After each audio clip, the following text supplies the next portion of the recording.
அனைவருக்கும் வணக்கம்.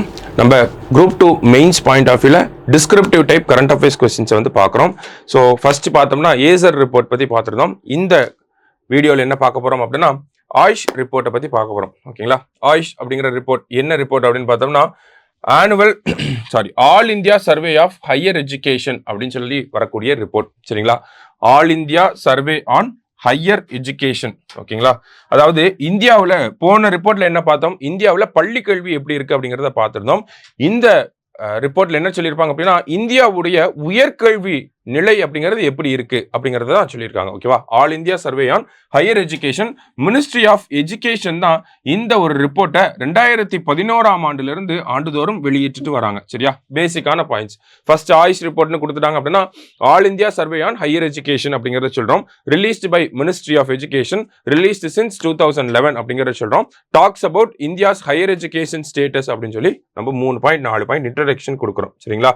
ஸோ இந்த ரிப்போர்ட்ல பேசிக்கா என்ன சொல்லியிருக்காங்க அப்படின்னு பார்த்தோம்னா இந்தியாவுடைய அந்த கிராஸ் என்ரோல்மெண்ட் ரேஷியோ எப்படி இருக்கு, நம்பர் ஆஃப் காலேஜஸ் எங்க அதிகமா இருக்கு, நம்பர் ஆஃப் கோர்சஸ் யாரெல்லாம் எந்தெந்த கோர்சஸ்ல என்ரோல் பண்றாங்க, எந்த கோர்ஸ்க்கு வரவேற்பு அதிகமாக இருக்கு, இந்த மாதிரி பேசிக்கா இருக்கக்கூடிய டேட்டாஸ் தான் இருக்கும். Full and full data point of வியூல தான் ஒரு ரிப்போர்ட்னாலே அதோட ஃபைண்டிங்ஸ் தான் நமக்கு முக்கியம். அதை தான் நம்ம இங்கே பார்க்க போறோம். சரிங்களா? ஸோ ஃபர்ஸ்ட் என்ன கொடுத்துருக்காங்க அப்படின்னு பார்த்தோம்னா Uttarpradesh has the largest number of colleges in the country followed by Maharashtra and Karnataka அப்படின்னு சொல்லி கொடுத்துருக்காங்க. ஸோ இந்தியாவிலே பார்த்தோம்னா அதிகமான கல்லூரிகள் அப்படிங்கிறது உத்தரப்பிரதேசில் தான் இருக்கு. கிட்டத்தட்ட 5000க்கும் மேற்பட்ட கல்லூரிகள் அப்படிங்கிறது இருக்கு. ஸோ அதை தான் கொடுத்துருக்காங்க. சரிங்களா? ஸோ இந்த ஒரு ரிப்போர்ட்டை பொறுத்த வரைக்கும் பார்த்தோம்னா எதெல்லாம் கலெக்ட் பண்ணுறாங்க அப்படிங்கிறத சொல்லியிருக்காங்க. ஸ்டூடெண்ட் என்ரோல்மெண்ட் பற்றி, ஃபேக்கல்ட்டி டேட்டா பற்றி, இன்ஃப்ராஸ்ட்ரக்சர், ஒரு கல்லூரியில் இன்ஃப்ராஸ்ட்ரக்சர் எப்படி இருக்குது, அந்த financial information of the colleges எல்லாத்தையுமே வந்து இந்த ஒரு ரிப்போர்ட்டு கீழே ஸ்டடி பண்ணுறாங்க. கிட்டத்தட்ட 45,473 கல்லூரிகளை வந்து இந்த சர்வேல எடுத்து ஸ்டடி பண்ணியிருக்காங்க. அதை பேஸ் பண்ணி தான் நமக்கு இந்த ஹைலைட்ஸ் அப்படிங்கிறத கொடுத்துருக்காங்க. சரியா? ஸோ உத்தரப்பிரதேசில் நம்பர் ஆஃப் காலேஜஸ் அப்படிங்கிறது அதிகமாக இருக்குது. அடுத்ததாக பார்த்தோம்னா கர்நாடகாவில் பார்த்தோம்னா பெர் லேக் பாப்புலேஷனுக்கு காலேஜஸ் அதிகமாக இருக்கிறது அங்கே தான் இருக்கு. Highest number of colleges with 66 colleges per lakh population. 1,00,000 மக்கள் தொகைக்கு 66 கல்லூரிகள் அப்படிங்கிற விகிதத்தில் கர்நாடகாவில் இந்த பாப்புலேஷன் டென்சிட்டியை பேஸ் பண்ணி நமக்கு காலேஜஸ் அப்படிங்கிறது அதிகமாக இருக்கு. ஓகேங்களா? அடுத்தது வேற என்ன நமக்கு சொல்லியிருக்காங்க அப்படின்னு பார்த்தோம்னா மற்ற ஸ்டேட்ஸ்ல எல்லாம் 30 காலேஜஸ் தான் இருக்கு. ஆனால் கர்நாடகாவில் மட்டும் 66 காலேஜஸ் இருக்கு அப்படின்னு சொல்லியிருக்காங்க 1,00,000 மக்கள் தொகைக்கு. வேற என்ன இருக்கு அப்படின்னு பார்த்தோம்னா total higher education student enrolment இந்த கண்ட்ரி எவ்வளோ இருக்கு அப்படின்னு பார்த்தோம்னா 4 கோடி பேர், கிட்டத்தட்ட 4,32,68,000 வந்து நமக்கு ஹையர் எஜுகேஷன்ல இருக்காங்க அப்படிங்கிறத சொல்லியிருக்காங்க. ஸோ இந்த ஹையர் எஜுகேஷனோட கிராஸ் என்ரோல்மெண்ட் ரேஷியோ அப்படிங்கிறத பார்த்தோம்னா நமக்கு 28.4% இருக்கு. இதுல முக்கியமான விஷயம் என்ன அப்படின்னு பார்த்தோம்னா ஃபீமேல் ஜிஇஆர் அப்படிங்கிறது அதிகமா இருக்கு. ஓகேங்களா? Female GER is higher than மேல் ஜிஇஆர் அப்படிங்கிறத ரிப்போர்ட்ல கொடுத்திருப்பாங்க. சரியா?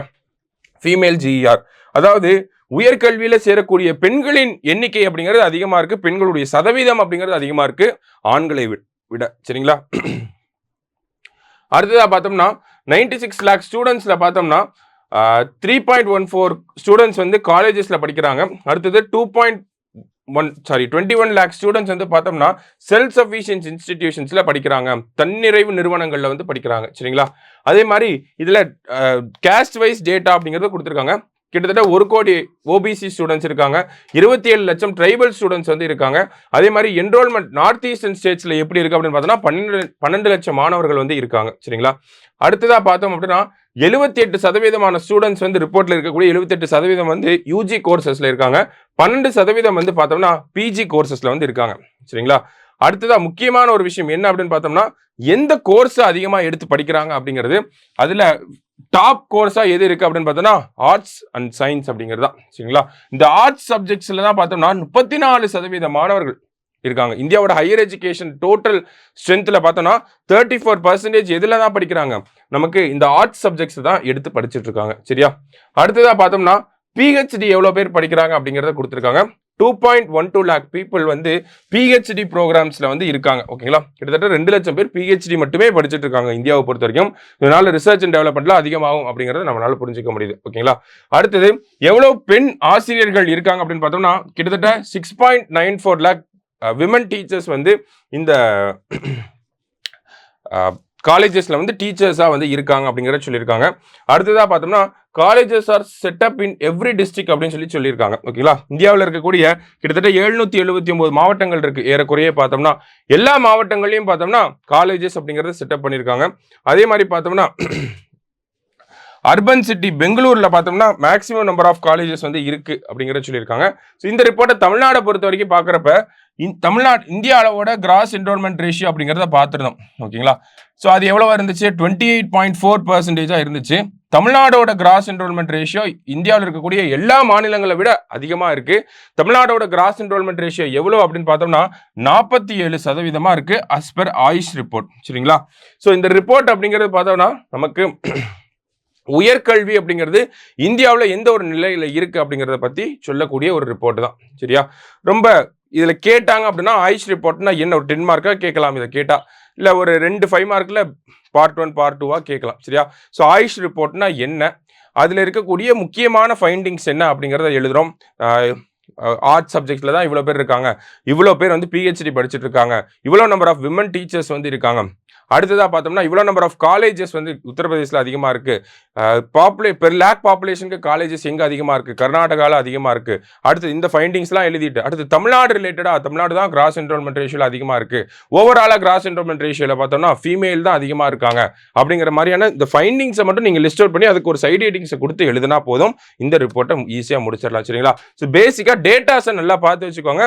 அப்ராக்சிமேட்டாக கரெக்டாக நீங்கள் டேட்டாவை படித்து வச்சுக்கிட்டீங்க அப்படின்னா பயப்பட தேவையில்லை. சரியா, ஸோ நம்ம நாளைக்கு இதே மாதிரி 2 கொஸ்டின்ல மீட் பண்ணலாம். தேங்க்யூ. சுரேஷ் IAS அகாடமி, வெற்றியின் முகம்.